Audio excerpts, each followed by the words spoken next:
الشیطان الرجیم بسم اللہ الرحمن الرحیم اللہ الذی خلقکم من ضعف ثم جعل من بعد ضعف قوة ثم جعل من بعد قوة ضعفا وشیبا یخلق ما یشاء وهو العلیم القدیر ویوم تقوم الساعة یقسم المجرمون ما لبثوا غیر ساعة کذالک کانوا یؤفکون وقال الذين اوتوا العلم والایمان لقد لبثتم في كتاب الله الى يوم البعث فهذا يوم البعث ولكنكم كنتم لا تعلمون فيومئذ لا ينفع الذين ظلموا معذرتهم ولا هم يستعتبون صدق اللہ مولانا العظیم۔ سورہ روم کے یہ چھٹے رکوع کی ابتدائی آیات ہیں۔ اللہ تعالیٰ نے اپنی اس کتاب قرآن مجید میں انسانوں کی ہدایت کے لیے، ان کی اصلاح کے لیے طرح طرح سے مختلف طریقے اختیار کیے ہیں۔ کہیں انسانوں کے سامنے سابقہ قوموں کے حالات بیان کیے، ان کے عبرتناک انجام بیان کیے۔ کہیں رب کائنات نے کائنات سے مختلف نشانیوں کی طرف توجہ دلائی۔ کہیں اللہ تعالیٰ نے آخرت کی جزا سزا کے حوالے سے لوگوں کو متوجہ کیا، اور کہیں مختلف مثالیں پیش کی۔ یہ سب کے سب برحق ہیں۔ ان آیات میں بھی اللہ تعالیٰ نے انسان کی اپنی مثال کے ذریعے سے اس پر اپنی قدرت وعدے کی ہے اور آخرت کی طرف متوجہ کیا ہے۔ فرمایا جا رہا ہے اللہ الذی خلقکم من ضعف، اللہ ہی وہ ذات ہے جس نے تمہیں ضعف کی حالت میں پیدا کیا، انتہائی کمزوری اور بے بسی کی حالت میں پیدا کیا۔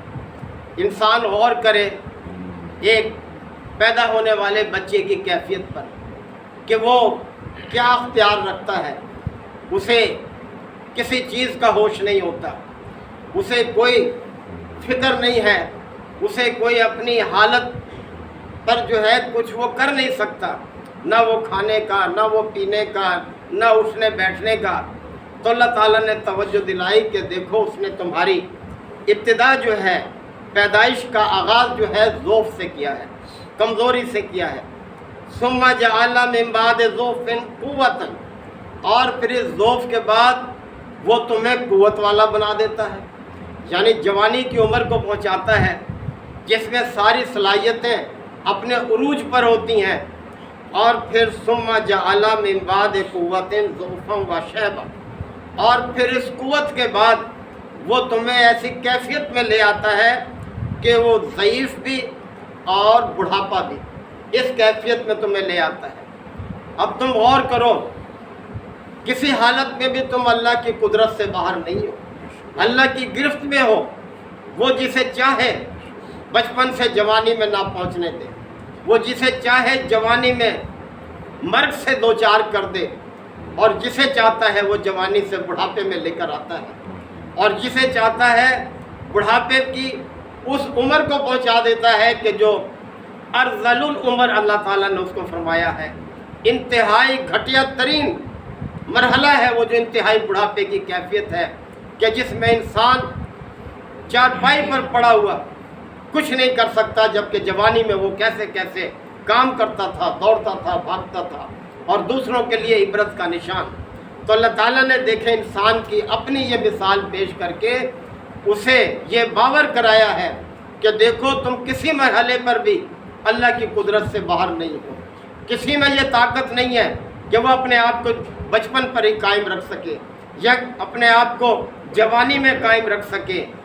ہر مرحلے پر تم اللہ کی قدرت کے تابع ہو، اور یہ بھی اس کی نشانیوں میں سے ہے۔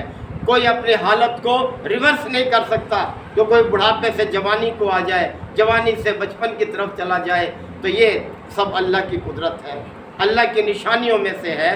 تو اللہ تعالیٰ نے انسان کی اپنی مثال یہاں پر پیش کی ہے، اور فرمایا یخلق ما یشاء، وہ جو چاہتا ہے پیدا کرتا ہے، وہ خالق ہے، یعنی ہر طرح کی مخلوق اسی کی پیدا کرتا ہے۔ جو بھی نظر آتی ہے تمہیں، ہاں وہ جاندار ہے یا وہ بے جان ہے، بے جان مخلوق بھی اس کے بے شمار ہیں. یہ آسمان، یہ زمین، یہ چاند، یہ ستارے، یہ سورج، یہ ہوا، یہ سب بے جان مخلوق، اور سب کے سب یسبح للہ ما فی السماوات و ما فی الارض. آسمان اور زمین کی ہر مخلوق اللہ کی پاکی بیان کر رہی ہے، اس کی تسبیح کر رہی ہے. اور اے انسان تجھے کیا ہو گیا؟ سب سے اعلیٰ ترین صلاحیتیں تجھے بخشی ہیں. یہ ساری کائنات تیرے لیے تخلیق کی ہے. جیسے کہ فرمایا نا وَسَخَّرَ لَكُم مَا فِي السَّمَاوَاتِ وَمَا فِي الْأَرْضِ. آسمانوں اور زمین کی ہر چیز انسان کے لیے مسخر کی ہے.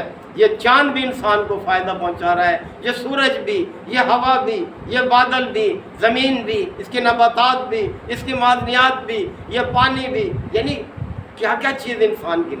فرمایا وَإِن تَعُدُّوا نِعْمَتَ اللَّهِ لَا تُحْصُوهَا. تم اللہ کی نعمتوں کو گننے لگو شمار نہیں کر سکتے. کتنا آج کمپیوٹنگ میں انسان نے ترقی کر لی ہے، لمحے بھر میں کس طرح سے اعداد و شمار کر لیتا ہے، سارے کے سارے حساب کتاب ہو جاتے ہیں. لیکن اللہ کی نعمتوں کو تم شمار نہیں کر سکتے. تو پھر ہونا کیا چاہیے؟ شکر گزاری اختیار کرو، اس کے شکر گزار بن کر رہو. اور فرمایا لَإِن شَكَرْتُمْ لَأَزِيدَنَّكُمْ. اگر تم شکر گزار بنو گے تمہیں میں زیادہ دوں گا. وَلَئِن كَفَرْتُمْ. اور اگر تم ناشکری کا رویہ اختیار کرو گے تو إِنَّ عَذَابِي لَشَدِيدٌ. تو میرا عذاب بھی بڑا سخت ہے، اس سے ڈرو. تو اللہ تعالیٰ نے دیکھیں کتنی خوبصورت مثال انسان کی اپنی دی ہے کہ کس کس مرحلے سے وہ انسان کو گزارتا ہے. کسی مرحلے پر بھی انسان اپنا اختیار نہیں رکھتا کہ اس کو قائم رکھ سکے. ہر مرحلے پر اللہ کی قدرت کے تابع ہے. اور پھر وَهُوَ الْعَلِيمُ الْقَدِيرُ. وہ سب کچھ جانتا بھی ہے اور ہر چیز پر اس کی قدرت ہے، ہر چیز اس کے قدرت کے تابع ہے. وَيَوْمَ تَقُومُ السَّاعَةُ. اور پھر توجہ دلائی آخرت کی طرف. جس دن وہ گھڑی برپا ہوگی، اس گھڑی سے مراد آخرت، جس کو مانتے نہیں تھے، انکار کرتے تھے لوگ، کہتے تھے مر جائیں گے، مٹی ہو جائیں گے، کیسے دوبارہ زندہ ہوں گے. تو اللہ تعالیٰ نے فرمایا یوم تقوم الساعۃ. جس روز وہ گھڑی قائم ہوگی، یقسم المجرمون. تو مجرم لوگ قسمیں کھا کھا کر کہیں گے. کیا فائدہ اس وقت قسمیں کھا کر کہنے کا؟ تو کیا کہیں گے؟ ما لبثوا غیر ساعۃ. ہم ایک لمحے سے زیادہ نہیں رہے. یعنی مرنے کے بعد سے لے کر دوبارہ اٹھنے تک چاہے ہزاروں سال گزر چکے ہوں، ایسے لگے گا جیسے چند گھڑی بس بیتی ہیں. ابھی سوئے تھے اور یکدم ایک حادثے نے ہمیں اٹھا کھڑا کیا. تو اللہ تعالیٰ فرما رہا ہے کہ مجرم لوگ قسمیں کھا کر کہیں گے ما لبثوا غیر ساعۃ. ایک چند لمحوں سے زیادہ ہم نے بسر نہیں کی اس کیفیت میں. کذالک کانوا یؤفکون. اللہ نے فرمایا اسی طرح سے وہ پہلے بھی دھوکہ کھایا کرتے تھے. جس طرح اب دھوکہ لگا انہیں کہ ہزاروں سال بیت گئے قبر میں پڑے ہوئے اور اب نکلے ہو اور کہو گے کہ ایک چند لمحے میں اس کیفیت میں گزرے ہیں.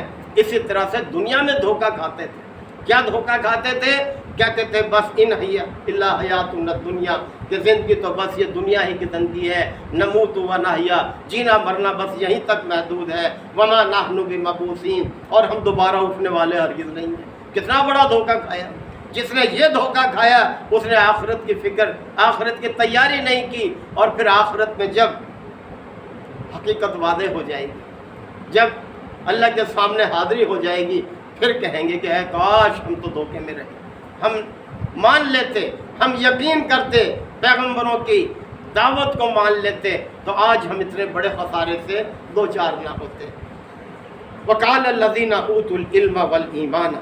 اور جو لوگ ایمان اور علم کے حامل تھے دنیا میں، جنہوں نے اس چیز کو اختیار کیا، وہ کہیں گے اس وقت لقد لبثتم فی کتاب اللہ الی یوم البعث، کہ اللہ کے نوشتے میں تو تم حشر تک اس کیفیت میں رہے.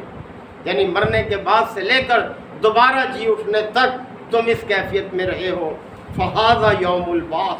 بس آج یہی ہے یوم حشر، اکٹھے ہونے کا دن، جسے تم مانتے نہیں تھے دنیا میں. وَلَكِنَّكُمْ كُنْتُمْ لَا تَعْلَمُونَ. اور تم اس چیز کو جانتے نہیں تھے، تم نے اس کو پہچانا ہی نہیں، اس کا یقین نہیں کیا. فَيَوْمَئِذٍ لَا يَنْفَعُ الَّذِينَ ظَلَمُوا مَعْذِرَتُهُمْ. بس اس دن ظالموں کی کوئی معذرت ان کو فائدہ نہیں دے. کتنے ہی ایکسکیوز کریں وہ کہ فلاں نے بہکایا، فلاں کا قصور ہے، اس کے کہنے میں ہم آ گئے. ارے بھائی اللہ نے عقل دی تھی، شعور دیا تھا، قرآن میں طرح طرح کے طریقوں سے تمہیں سمجھایا تھا، تم نے تو کہا کہ سب جھوٹ ہے، کوئی نہیں ہوگی آخرت. تو فرمایا جا رہا ہے کہ اس روز ان ظالموں کی کوئی معذرت قبول نہیں ہوگی، انہیں فائدہ نہیں پہنچائے گی. ولا هم یستعتبون، اور نہ ہی انہیں توبہ کے لیے کہا جائے گا. یعنی یہ دنیا ہے، اگر کسی سے کوئی قصور ہو گیا ہے، کوئی نافرمانی ہے، کوئی غلط طریقے پر ہے، موقع ہے یہ دنیا کہ وہ توبہ کر لے اپنے رب سے. توبہ کا مطلب ہوتا ہے پلٹنا، اپنے رب کی طرف پلٹ آئے، ایمان کا راستہ اختیار کر لے. اور پھر یہ کہ نیک اعمال جو ہیں ان پر اپنے آپ کو پابند کر لے تو اللہ بہت رحیم ہے.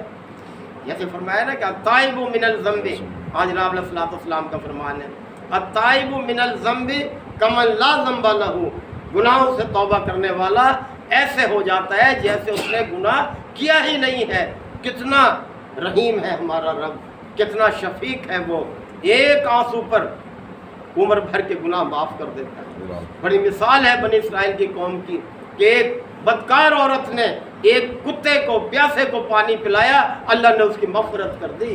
وہ اتنا رحیم ہے، وہ اتنا غفور ہے، اتنا درگزر کرنے والا ہے. تو اے انسانوں، اس مہلت عمل سے فائدہ اٹھاؤ، نہ جانے کس گھڑی پیغام اجل آ جائے، اس دنیا کو چھوڑنا پڑ جائے. اپنے گناہوں کی معافی مانگ لو، اللہ کی طرف پلٹ آؤ. وَلَقَدْ ضَرَبْنَا لِلنَّاسِ فِي هَذَا الْقُرْآنِ مِنْ كُلِّ مَثَلٍ، اور ہم نے اس قرآن میں انسان کو ہر طرح کی مثالوں سے سمجھایا ہے. کیسی کیسی مثالیں رکھی ہیں. تو بہرحال محترم ساتھیوں، رمضان مبارک کی آخری گھڑیاں ہیں، آخری لمحات ہیں. اب بھی ہم اپنے رب کی طرف رجوع کر لیں. آج 27ویں کی رات ہے. اللہ سے اپنی سابقہ گناہوں کی معافی مانگیں، اپنی زندگی پر خود غور کریں کیا کیا خامیاں ہم میں رہی ہیں، اور پھر اپنے رب سے توبہ کر لیں، آئندہ اصلاح کر لیں. اللہ بہت معاف کرنے والا ہے. اللہ تعالی ہم سب کو عمل کی توفیق عطا فرمائے. الحمد للہ وکفا وسلام علی عبادہ الذین اصطفیٰ. ربنا آتنا فی الدنیا حسنہ وفی الآخرۃ حسنہ وقنا عذاب النار وادخلنا الجنۃ مع الابرار. یا عزیز یا غفار یا رب العالمین.